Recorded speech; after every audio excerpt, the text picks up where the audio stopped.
Y hoy veremos un párrafo difícil, un párrafo de los que, como comentaba con algún hermano, un tema de los que quisiéramos no estuviera en la Biblia. Cuando Dios reprueba a un hombre, espero poder darme a entender, y si me ayudan a orar para que el Señor nos auxilie tanto al que habla como a los que van a oír. Vamos a orar. Padre, te suplico, Señor, suplicamos delante de ti, Padre. Gracias, Señor, gracia abundante, Señor, para que se pueda transmitir tu palabra, para que tú puedas ser glorificado, Señor, en este tiempo. Señor, que pueda, Señor, a través de esta breve exposición, Señor, los oyentes, Señor, ser edificados, ser bendecidos, Señor. Y aún, Padre, a los oyentes, Señor, dales la gracia, Padre, para oír, para atender este tema, Señor, que es de bendición, sumamente de mucha bendición, Padre. Glorifícate en este tiempo, en Cristo te lo pedimos, Padre. Amén.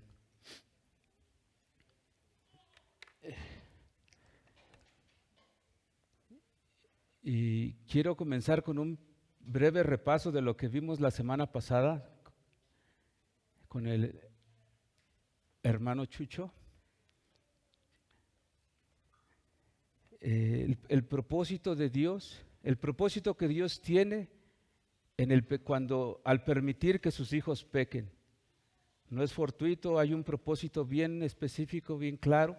Lo vimos en el párrafo 5 de este capítulo 5, y que nos decía que uno de los propósitos de Dios es disciplinarlos por nuestros pecados anteriores.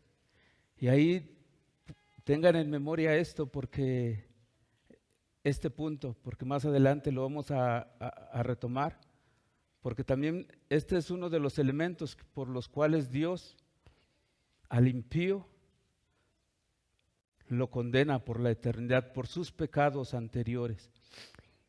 El segundo propósito que vimos fue para mostrarnos el remanente de pecado que hay en nosotros, y en esto poder ser más diligentes para no pecar contra el Dios vivo. El tercer punto es para hacernos humildes y llevarnos a una relación más íntima y a una mayor dependencia de este Dios misericordioso. En esto quise englobar el propósito de Dios por el cual permite el pecado en el cristiano, en sus hijos. Y antes de comenzar el párrafo 6, es de suma importancia recordar, también hacer un recuerdo de lo que vimos en el párrafo 4. En este capítulo vimos que la pecaminosidad de las acciones proceden solo de la criatura. Solo el pecado procede solo del hombre, nunca procede de Dios. Y lo vemos en Santiago capítulo 1, verso 14, si me acompañan.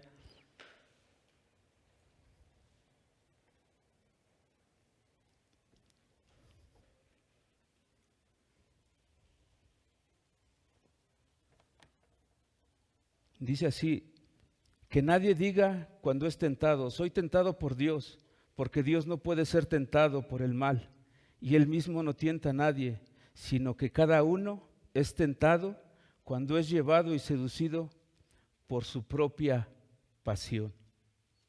Dios no es responsable de nuestro pecado, no podemos pensar que Dios es culpable, o Dios hizo que pecáramos o hizo que las circunstancias se dieran para que nosotros pecáramos. Nunca sucederá así. El pecado en el cual el hombre cae es de su propio corazón, de sus propias concupiscencias.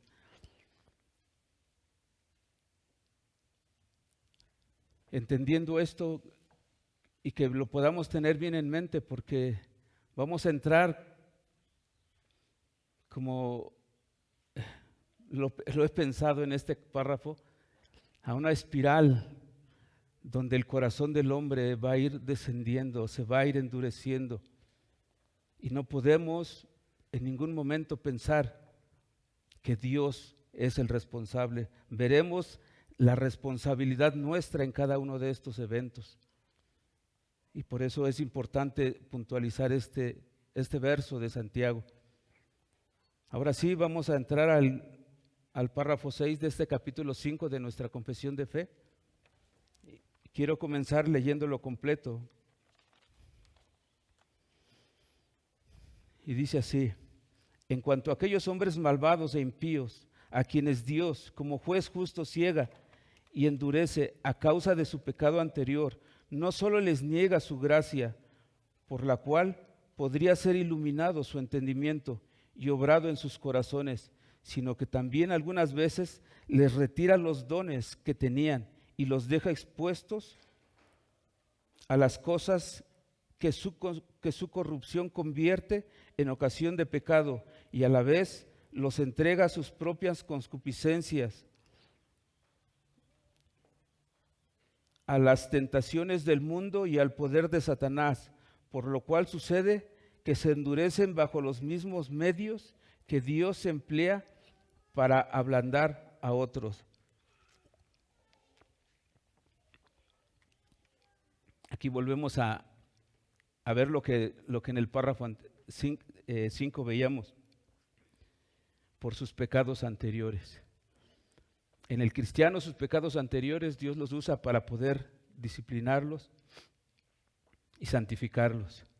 En este párrafo veremos que esos pecados también que hemos cometido con anterioridad, Dios los va a usar, o Dios va a retirar su gracia para que el impío tenga la justa retribución de esto.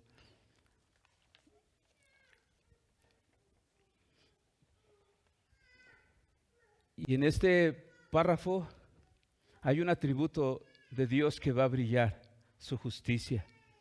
El párrafo habla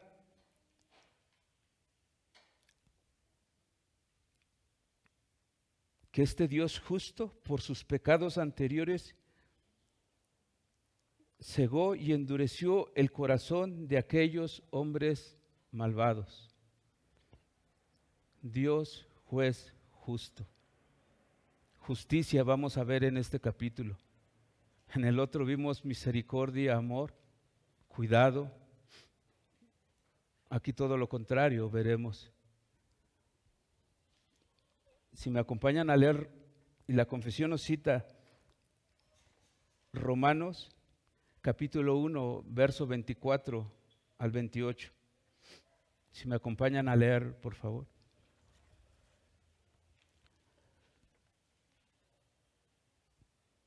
Dice así la palabra del Señor: por consiguiente, Dios los entregó a la impureza, a la lujuria de sus corazones, de modo que deshonraron entre sí sus propios cuerpos.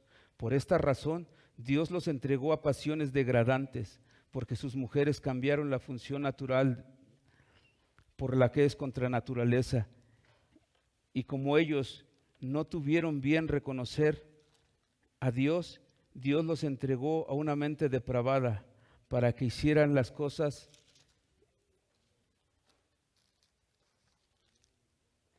que no convienen. Pero sigue diciendo: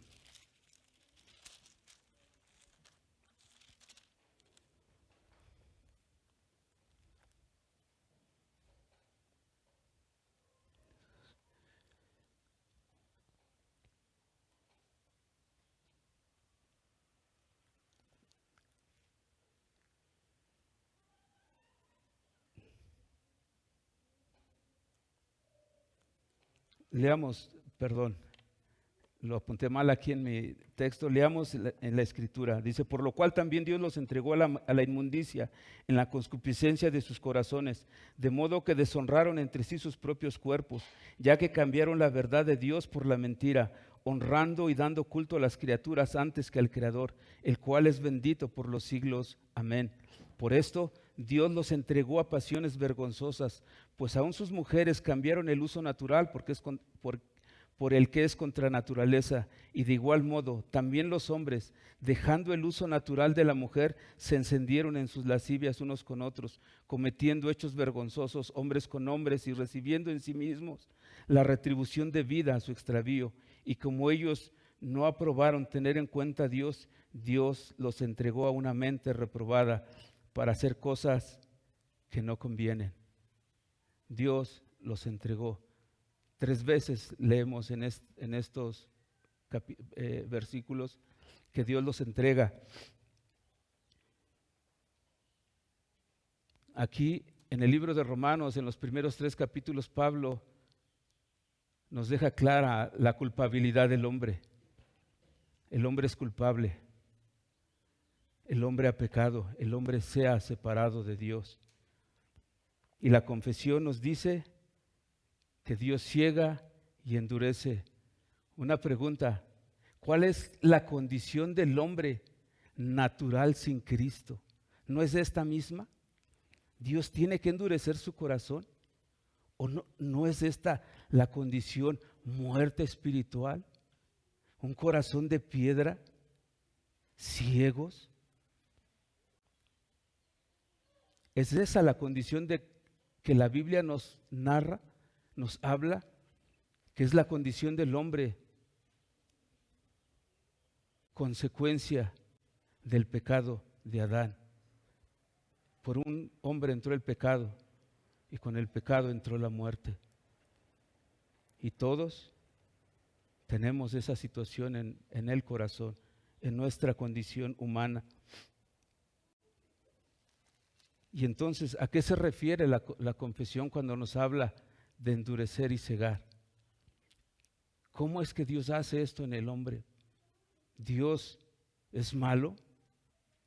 ¿Hace malo al hombre? ¿Podemos decir eso, que Dios hace malo al hombre? Por supuesto que no. Un concepto de teología nos habla de las acciones positivas o activas de parte de Dios. Como lo vimos en el párrafo 5, Dios actúa constantemente en su Hijo a pesar del pecado. Dios actúa en ese proceso de santificación para la consumación en su glorificación. Dios es activo en eso, pero en este párrafo vemos una acción negativa o pasiva. A esto se refiere con endurecer y cegar. Es una acción donde Dios determina dejar al hombre, soltarlo, y el hombre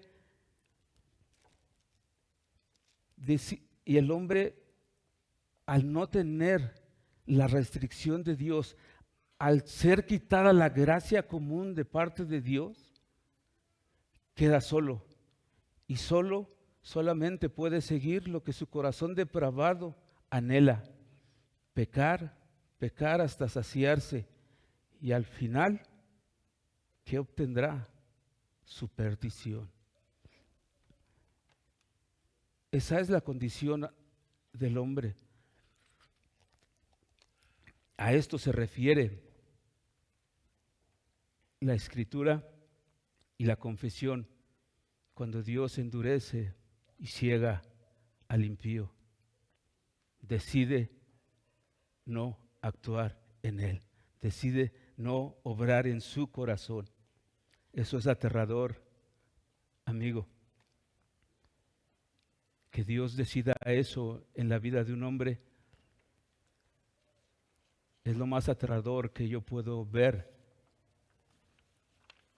en la vida, en la Escritura y en la vida del hombre. Que Dios lo deje solo. Pero sigue más. Dice, quise dividir este capítulo en 6 párrafos. Son pequeñas divisiones que tiene el párrafo 6. La segunda dice: no solo les niega su gracia, por lo cual podría haber iluminado su entendimiento y obrado en sus corazones. No solo los deja, sino les retira lo único por el cual el pecador puede volverse de su maldad, su gracia. Es su gracia por la cual el ser humano es iluminado, su entendimiento es abierto. Y si Dios la niega, ¿qué esperanza tiene un hombre? Deuteronomio 24, 29, 4, si me acompañan a leer.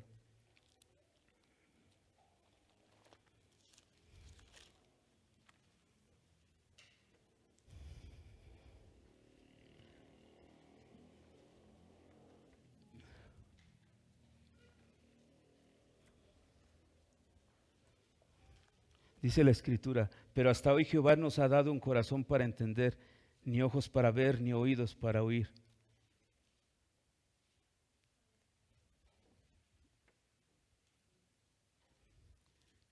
Israel fue testigo de gran poder, de grandes maravillas cuando Dios los saca de Egipto. Y Dios en este párrafo, si pueden leer el contexto, Dios los llama a recordar ese evento. Dios llama a su pueblo a recordar esto, esa gloriosa liberación. Pero algo les fue negado. No les fueron dados oídos para oír el llamado de Dios, ni ojos para mirar todo lo que Dios había hecho por ellos. Ustedes han leído todo el evento en Éxodo, en la liberación, el poder que Dios obró. Con mano fuerte, dice la Escritura, fueron librados.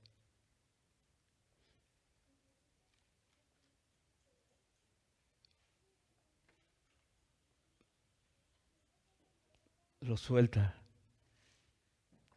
los abandona a su duro corazón, les niega su gracia. Es aterrador esto que vamos viendo. Sigamos leyendo la confesión que dice, sino que también algunas veces les retira los dones que tenían. Mateo 13, verso 12. Dice, porque a cualquiera que tiene se le dará más y tendrá en abundancia, pero a cualquiera que no tiene, aún lo que tiene se le quitará. El pueblo de Israel, a este pueblo se le dio la profecía del Mesías. Este pueblo esperaba, anhelaba ver ese cumplimiento. Pero quiero ilustrártelo con una imagen que vemos en Juan capítulo 19, verso 1.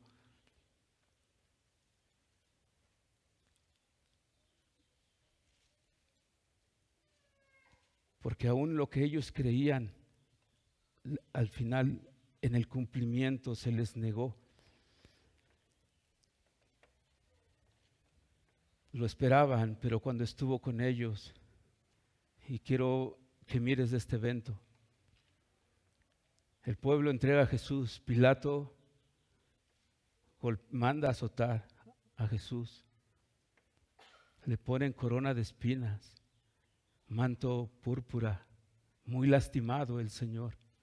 Pilato pensó que al presentárselos al pueblo, el pueblo iba a tener misericordia y con eso iba a ser suficiente. En el capítulo 5 de Mateo 19 vemos la crueldad del hombre abandonado por Dios, mirando al Cristo, aquel que unos días antes recibieron en Jerusalén con palmas, con cánticos. Aquí gritaron, crucifíquenlo. El dador de la vida, la gracia que ellos esperaban, en vez de haberla recibido, les fue negado y gritaron, crucifíquenlo. Miren la maldad del hombre. En este evento podemos ver eso con mucha claridad. Un pueblo enardecido, abandonado por Dios.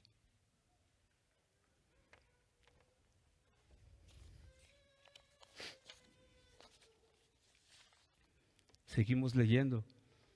Y los dejó expuestos a las cosas que su corrupción convierte en ocasión de pecado.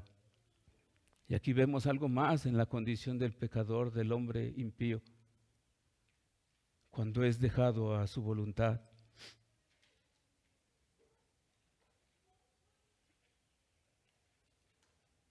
¿Cuántas veces nosotros alguna vez nos metimos en problemas o vemos que las personas se meten en problemas de maneras tan absurdas? Que hay una expresión que luego decimos, se ha metido en problemas gratis, es tan absurdo lo que hizo. ¿Cuántas veces lo hemos hecho o lo vemos en otras personas? Y la confesión nos habla en Deuteronomio capítulo 2:30 de un rey, Seón. Israel iba a pasar, iba de camino. Solo le pidió a este rey que le permitiera avanzar por su territorio, que no le iba a pedir nada y si le pedía algo, lo iba a pagar. Y este rey, qué absurdo, no los dejó pasar, entró en guerra con este pueblo. ¿Por qué entró en guerra? Dice Deuteronomio 2:30, pero Seón, rey de Hesbón, no quiso dejarlos pasar por su tierra, porque el Señor tu Dios endureció su espíritu e hizo obstinado su corazón, a fin de entregarlo en tus manos, como lo está hoy. Dios lo dejó en su pecado, en su obstinación, y entró en una batalla que perdió y murió.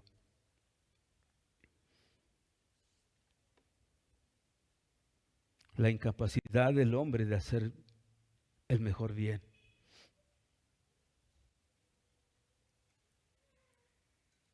Y aquí cabe una aclaración, el hombre no es tan malo como pudiera ser. El orden creado se mantiene, se sostiene con cierto orden, no por la bondad del hombre, sino por la gracia común de Dios que restringe la maldad del hombre. Y no somos lo perversos que pudiéramos llegar a ser.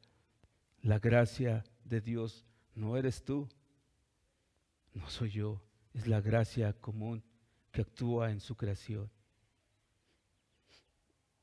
Seguimos leyendo. Y a la vez los entrega a sus propias concupiscencias, a las tentaciones del mundo y al poder de Satanás.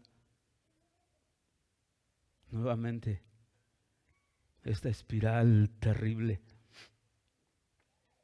Abandonados a sus corazones, negada la gracia, los deja a sus pasiones exacerbadas y desbordadas.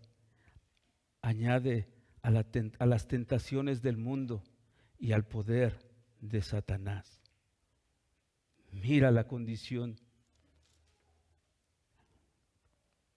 El Salmo 81, 11 al 12 dice: el que Dios deja un alma a sus propias concupiscencias.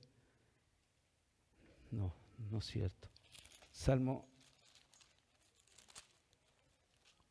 81, 11 al 12 dice: pero mi pueblo no oyó mi voz, e Israel no me quiso a mí. Los dejaré, por tanto, a la dureza de sus corazones.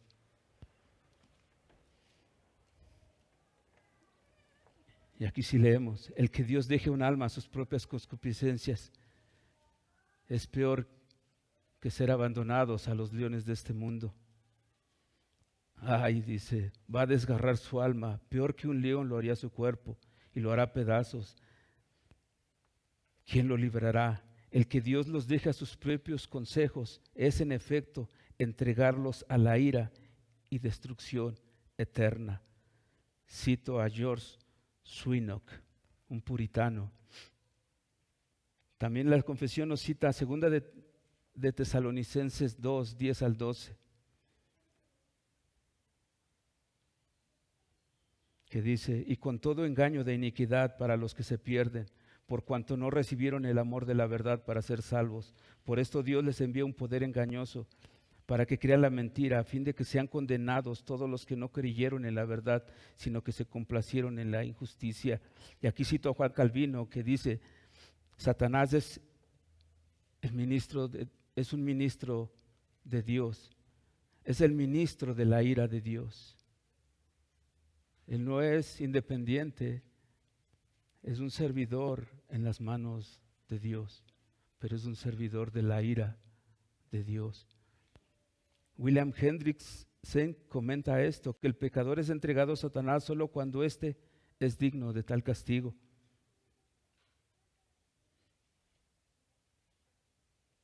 Cuando el pecador tercamente se mantiene en su pecado.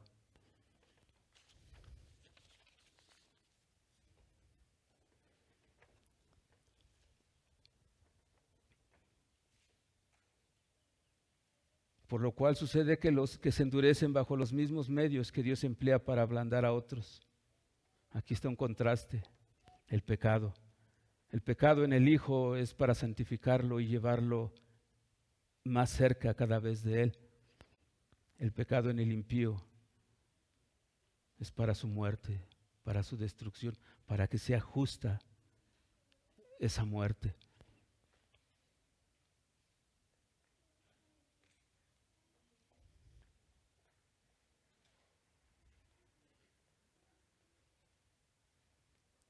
Y aquí a veces situaciones que pasan en la vida cotidiana, el dolor, situaciones dolorosas que en algunos de nosotros sirvieron para que pudiéramos oír el Evangelio y creer en Cristo.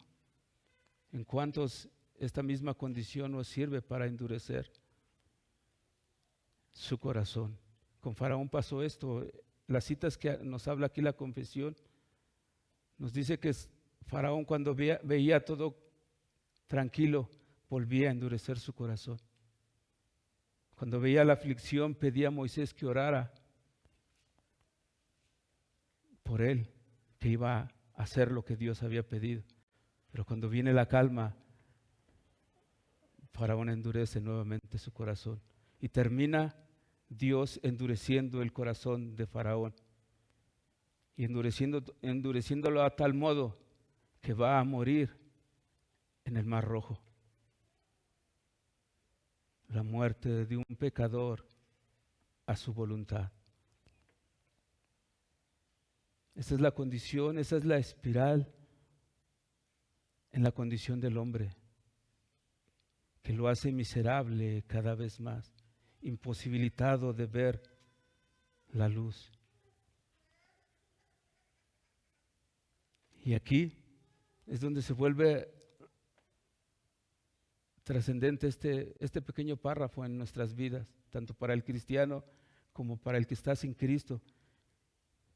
Y había visto el hacer un par de aplicaciones, tanto para el que está en Cristo y para el que no está en Cristo.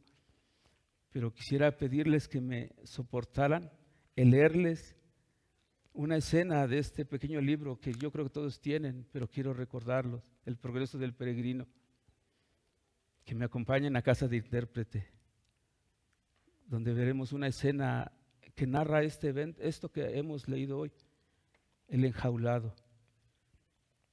Y quiero leer esta pequeña y cerrar con esto. No veo.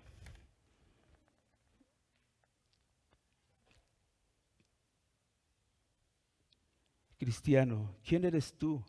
¿Qué haces aquí encerrado? Contesta el encarcelado. En otro tiempo hice profesión de fe como cristiano y me iba bien. Prosperaba y florecía a mis propios ojos. A los ojos de los demás me creía destinado a la ciudad celestial y esta idea me llenaba de gozo. Pero ahora estoy desesperado porque estoy encerrado en esta jaula de hierro de la que no puedo salir. Ay de mí, no puedo salir. Cristiano, ¿cómo has llegado a esta situación tan crítica y miserable? Contesta, dejé de velar y de ser sobrio, di rienda suelta a mis pasiones, pequé contra lo que manda la palabra del Señor, entristecí al Espíritu Santo y Él se ha retirado de mí, tenté al diablo y vino a mí, provoqué la ira de Dios y el Señor me ha abandonado, mi corazón se ha endurecido de tal manera que ya no puedo arrepentirme. Cristiano, y no hay ya remedio ni esperanza para ti, tendrás que permanecer encerrado para siempre en esta jaula de desesperación. ¿Acaso el Hijo bendito del Señor no es infinitamente misericordioso? Contesta el enjaulado. he perdido toda esperanza, he crucificado de nuevo en mí mismo al Hijo de Dios, he aborrecido su persona, he despreciado su justicia, he profanado su sangre, he ultrajado el Espíritu de gracia. ¿Qué puedo esperar? Me siento destituido de toda esperanza y no me queda sino la amenaza terrible del juicio cierto y seguro, y con ello la perspectiva de un fuego abrasador. A este miserable estado me ha llevado mis pasiones, los placeres, los intereses mundanos, en cuyo goce me prometí en otro tiempo muchos deleites, pero que ahora me atormentan y me corroen como el gusano de fuego. Cristiano, pero ¿cómo puedes aún en el tiempo presente, pero no puedes aún en el tiempo presente volverte a Dios y arrepentirte? Contesta, no. Dios me ha negado el arrepentimiento. En su palabra no encuentro ya estímulo alguno para creer. Por tanto, quien me ha encerrado en esta jaula es el propio Dios, y todos los hombres del mundo juntos no podrían sacarme de aquí. Oh eternidad, eternidad, ¿cómo podré yo luchar con la miseria que me espera en la eternidad? Cristiano,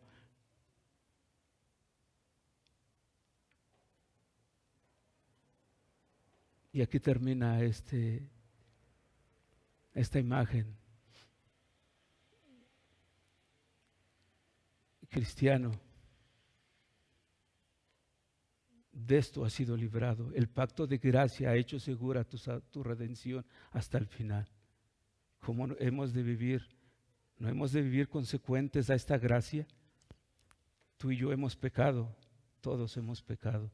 Tú has recibido gracia en Cristo, has sabido que has sido destinado no para ira, sino para redención en Cristo. Hoy podemos gozarnos en este día de celebración. Y amigos, sin Cristo has ofendido la justicia de Dios y demandas satisfacción. La buena noticia para ti es que la justicia fue satisfecha en Cristo. Y hoy para ti el llamado es para que te arrepientas.